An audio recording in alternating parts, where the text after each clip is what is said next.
Hello, আসসালামু আলাইকুম। আজ আপনাদেরকে ঢাকার অন্যতম একটি পুরাতন নদী সম্পর্কে ধারণা দিব। নদীটির নাম হচ্ছে শীতলক্ষ্যা নদী। শীতলক্ষ্যা নরসিংদী, নারায়ণগঞ্জ এবং গাজীপুরের পাশ দিয়ে প্রবাহিত বাংলাদেশের একটি অন্যতম শান্ত নদী। এই নদীর আরেক নাম হচ্ছে লক্ষা। এটি ব্রহ্মপুত্র নদীর একটি উপনদী। ১১০ কিলোমিটার পর্যন্ত বিস্তৃত শীতলক্ষ্যার উৎসস্থল গাজীপুরের চোখে। সেখান থেকে নরসিংদী হয়ে নারায়ণগঞ্জের কলাগাছিয়ার কাছে ধলেশ্বরী নদীতে গিয়ে মিশেছে এই নদীটি। এর উপরিভাগের একটি অংশ পানার নদী নামে পরিচিত।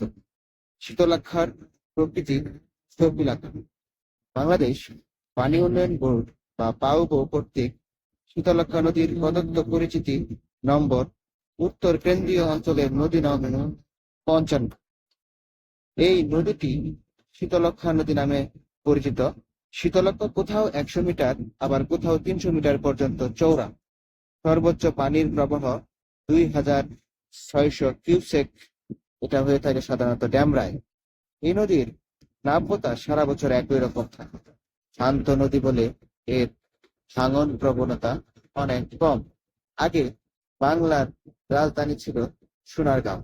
সেই সময় থেকেই এই নদীর নাম পাওয়া যায়। ইংরেজ আমলেও এই নদীর খুব কদর ছিল। তখন এই নদীর পাশেই অনেক বসতি গড়ে ওঠে।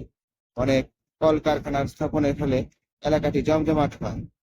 এই নদী তখন যোগাযোগের জন্য খুব ভালো মাধ্যম ছিল। পরে এই নদীর তীরে গড়ে ওঠে ভারী, মাঝারি এবং হালকা শিল্প কারখানা। সম্প্রতি যুগ হয়েছে কৃষি। বলা বাহুল্য, এই শিল্পে বাংলাদেশের অবস্থান বিশ্বে দ্বিতীয়। কর্ণফুলীর পরে শিল্প কারখানার জন্য শীতলক্ষ্যার খ্যাতি সর্বত্র।